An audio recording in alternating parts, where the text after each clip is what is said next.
जय हिंद दोस्तों, UPSC daily current affairs में आपका स्वागत है। ये वाला करंट अफेयर्स है नेशनल और इंटरनेशनल, जो कि SSC, railway, BPSC, CGPSC, MPSC और अलग अलग एग्जाम के लिए बहुत ही इंपॉर्टेंट होने वाला है। तो आज का करंट अफेयर्स हो जाएगा 17 सितंबर 2025 का करंट अफेयर्स होने वाला है।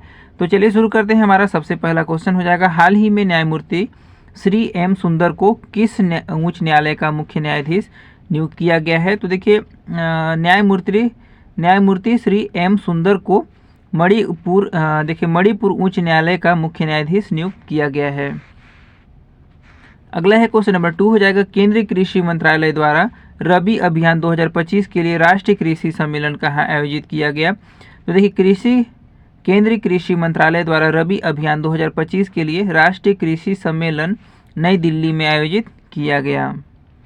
अगला देखते हैं, क्वेश्चन नंबर 3 हो जाएगा, भारतीय भूवैज्ञानिक सर्वेक्षण संगठन स्वच्छता ही सेवा 2025 के अंतर्गत देशव्यापी स्वच्छता पहल कब आयोजित करेगा?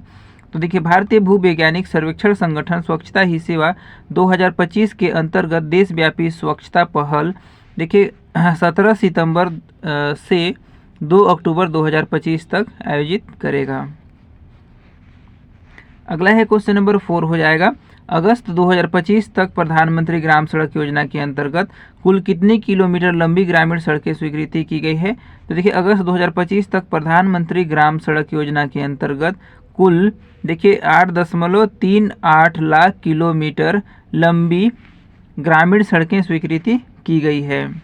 अगला देखते हैं, क्वेश्चन नंबर 5 हो जाएगा, कौन सा देश 15 से 19 सितंबर 2025 तक अंतर्राष्ट्रीय इलेक्ट्रो टेक्निकल आयोग आईईसी की 89वीं आम बैठक की मेजबानी करेगा? तो देखिए, भारत देश 15 से 19 सितंबर 2025 तक अंतर्राष्ट्रीय इलेक्ट्रो टेक्निकल आयोग की 89वीं आम बैठक की मेजबानी करेगा।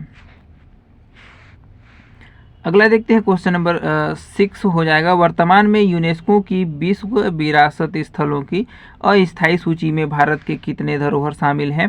तो देखिए, वर्तमान में यूनेस्को की विश्व विरासत स्थलों की अस्थायी सूची में भारत देखिए 69वें धरोहर स्थल शामिल है। तो यहाँ देखिए, वर्तमान में यूनेस्को की विश्व विरासत स्थलों की अस्थायी सूची में भारत के 69 धरोहर स्थल शामिल हैं। अगला देखते हैं, क्वेश्चन नंबर 7 हो जाएगा, हाल ही में भारत की जैस्मिन लैम्बोरिया ने मुक्केबाजी विश्व चैंपियनशिप 2025 में कौन सा पदक जीता है? तो देखिए, हाल ही में भारत की जैस्मिन लैम्बोरिया ने मुक्केबाजी विश्व चैंपियनशिप 2025 में स्वर्ण पदक जीता है, गोल्ड मेडल जीते हैं। अगला देखते हैं, क्वेश्चन नंबर 8 हो जाएगा, हाल ही में भारत सरकार ने अनुसंधान और विकास R&D में निजी क्षेत्र के निवेश को बढ़ावा देने के लिए कितने करोड़ के कोष का गठन किया गया है? तो देखिए, भारत सरकार ने अनुसंधान और विकास में निजी क्षेत्र के निवेश को बढ़ावा देने के लिए देखिए 1 लाख करोड़ रुपए के कोष का गठन किया है। अगला देखते हैं, क्वेश्चन नंबर 9 हो जाएगा, हाल ही में किस देश ने लुप्तप्राय कोआला प्रजाति को क्लेमाइडिया से बचाने के लिए दुनिया के पहले टीके को मंजूरी दी है? तो देखिए, ऑस्ट्रेलिया देश ने लुप्तप्राय कोआला प्रजाति को क्लेमाइडिया से बचाने के लिए दुनिया के पहले टीके को मंजूरी दी है। अगला है क्वेश्चन नंबर 10 हो जाएगा, हाल ही में केंद्रीय मंत्री पीयूष गोयल द्वारा कहाँ अपेडा के पहले क्षेत्रीय कार्यालय का शुभारंभ किया गया है? तो देखिए, केंद्रीय मंत्री पीयूष गोयल द्वारा पटना में APEDA के पहले क्षेत्रीय कार्यालय का शुभारंभ किया गया है। अगला है क्वेश्चन नंबर 11 हो जाएगा, लोकतांत्रिक सिद्धांतों को बढ़ावा देने हेतु अंतर्राष्ट्रीय लोकतंत्र दिवस प्रत्येक वर्ष कब मनाया जाता है? तो लोकतांत्रिक सिद्धांतों को बढ़ावा देने हेतु अंतर्राष्ट्रीय लोकतंत्र दिवस प्रत्येक वर्ष देखिए 15 सितंबर को मनाया जाता है। अगला देखते हैं, क्वेश्चन नंबर 12 हो जाएगा, हाल ही में किसे भारत निर्वाचन आयोग में उप निर्वाचन आयुक्त नियुक्त किया गया है? तो देखिए, पवन कुमार शर्मा को भारत निर्वाचन आयोग में उप निर्वाचन आयुक्त नियुक्त किया गया है। अगला है क्वेश्चन नंबर 13 हो जाएगा, आयुष मंत्रालय ने विशेष अभियान 4.0 के तहत कितनी जन शिकायतों का समाधान किया गया। तो आयुष मंत्रालय ने विशेष अभियान 4.0 से के तहत देखिए 1116 जन शिकायतों का समाधान किया है। तो देखिए आयुष मंत्रालय ने 4.0 के तहत देखिए 1116 जन शिकायतें समाधान किए हैं। अगला है क्वेश्चन नंबर 14 हो जाएगा, वर्ष 2025 में भारत ने पहली बार सतत विकास लक्ष्य SDG सूचकांक में कौन सा स्थान प्राप्त किया है। तो देखिए 99वां स्थान प्राप्त किया है। जन लक्ष्य में सूचकांक में क्या है, सतत विकास लक्ष्य सूचकांक में 99वां स्थान प्राप्त किया है वर्ष 2025 में भारत ने। अगला देखते हैं क्वेश्चन नंबर 15 हो जाएगा, हाल ही में किसे मुंबई विश्वविद्यालय में विरासत भाषाओं और सांस्कृतिक अध्ययन में उत्कृष्टता केंद्र की आधारशिला रखी है। तो देखिए हाल ही में केंद्रीय मंत्री किरेन रिजिजू ने मुंबई विश्वविद्यालय में विरासत भाषाओं और सांस्कृतिक अध्ययन में उत्कृष्टता केंद्र की आधारशिला रखी है। ये था दोस्तों नेशनल और इंटरनेशनल करंट अफेयर्स। अगर वीडियो अच्छा लगा हो तो हमारे चैनल को सब्सक्राइब कीजिएगा, लाइक कीजिएगा, शेयर जरूर कीजिएगा। अब बढ़ते हैं 18 सितंबर 2025 का करंट अफेयर्स। तो चलिए शुरू करते हैं। तो सबसे पहला प्रश्न हो जाएगा,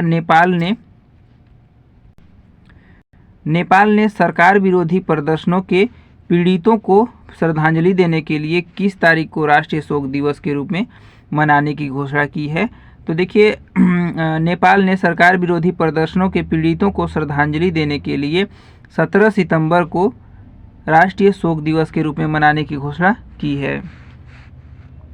अगला देखते हैं क्वेश्चन नंबर 2 हो जाएगा, केंद्रीय गृह मंत्री अमित शाह ने किस शहर में भारत के सबसे बड़े और अत्यधिक आधुनिक खेल परिसर का उद्घाटन किया है। तो देखिए केंद्रीय गृह मंत्री अमित शाह ने अहमदाबाद शहर में भारत के सबसे बड़े और अत्यधिक आधुनिक खेल परिसर का उद्घाटन किया है। अगला है क्वेश्चन नंबर 3 हो जाएगा, फ्रीडम एज सैन्य अभ्यास का आयोजन संयुक्त राज्य अमेरिका, दक्षिण कोरिया और किस देश द्वारा संयुक्त रूप से किया जाता है। तो देखिए फ्रीडम एज सैन्य अभ्यास का आयोजन संयुक्त राज्य अमेरिका, दक्षिण कोरिया और जापान देश के द्वारा संयुक्त रूप से किया जाता है। अगला है क्वेश्चन नंबर 4 हो जाएगा, केंद्रीय गृह मंत्री अमित शाह ने कहाँ anti narcotics task force ANTF प्रमुख के दूसरे राष्ट्रीय सम्मेलन के उद्घाटन सत्र को संबोधित किया है। तो केंद्रीय गृह मंत्री अमित शाह ने नई दिल्ली में एंटी नारकोटिक टास्क फोर्स प्रमुखों के दूसरे राष्ट्रीय सम्मेलन के उद्घाटन सत्र को संबोधित किया है। अगला है क्वेश्चन नंबर 4 है, हाल ही में भारतीय नौसेना ने समुद्री सुरक्षा मजबूत करने के लिए कौन सा स्वदेशी युद्धपोत को अपने बेड़े में शामिल किया है।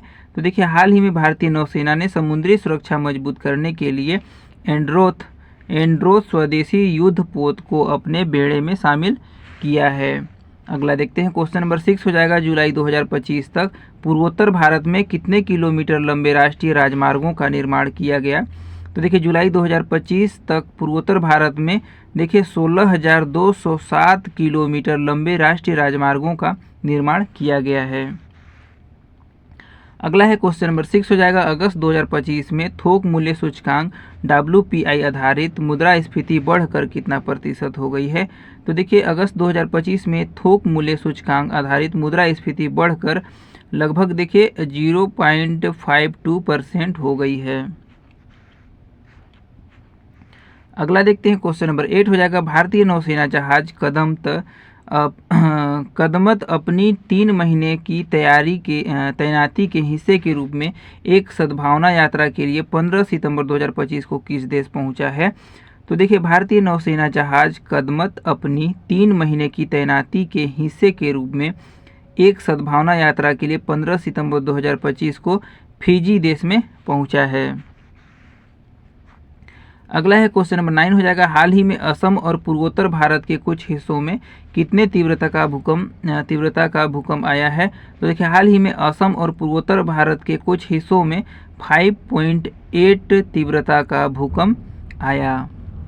अगला देखते हैं क्वेश्चन नंबर 10 हो जाएगा, हाल ही में किस देश में संबिता भंडारी को पहली महिला अटॉर्नी जनरल नियुक्त किया गया है। तो हाल ही में देखिए नेपाल देश में संबिता भंडारी को पहली महिला अटॉर्नी जनरल नियुक्त किया गया है। अगला देखते हैं क्वेश्चन नंबर 11 हो जाएगा, पीएम विश्वकर्मा योजना वर्ष 2023 में किस तारीख को भारत सरकार द्वारा शुरू की गई थी।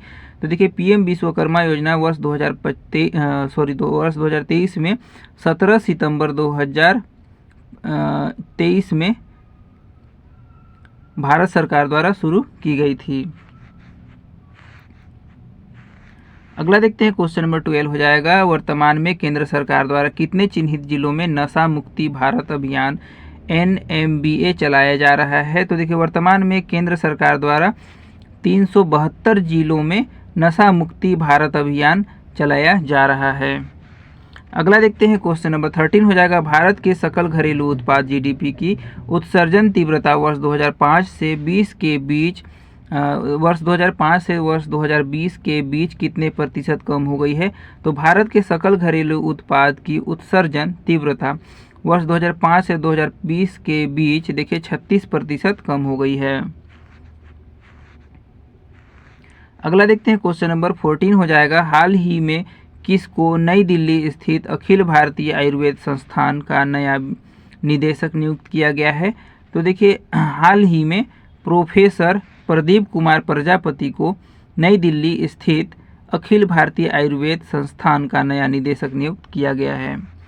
अगला देखते हैं क्वेश्चन नंबर 15 हो जाएगा, वर्तमान में भारतीय ऑटोमोबाइल उद्योग कितने करोड़ से अधिक प्रत्यक्ष और अप्रत्यक्ष नौकरियों का सृजन करता है। तो देखिए वर्तमान में भारतीय ऑटोमोबाइल उद्योग 35 मिलियन नौकरियां देखिए 35 मिलियन नौकरियां 35 से अधिक देखिए प्रत्यक्ष और अप्रत्यक्ष रूप से नौकरियां देता है। तो देखिए वर्तमान में भारतीय ऑटोमोबाइल उद्योग लगभग 35 करोड़ नौकरियां प्रत्यक्ष और अप्रत्यक्ष रूप से नौकरियां देता है। और फिर अगर वीडियो अच्छा लगा हो तो हमारे चैनल को सब्सक्राइब कीजिएगा, लाइक कीजिएगा, शेयर जरूर कीजिएगा। मिलते हैं एक नई वीडियो के साथ, तब तक के लिए जय हिंद, जय भारत।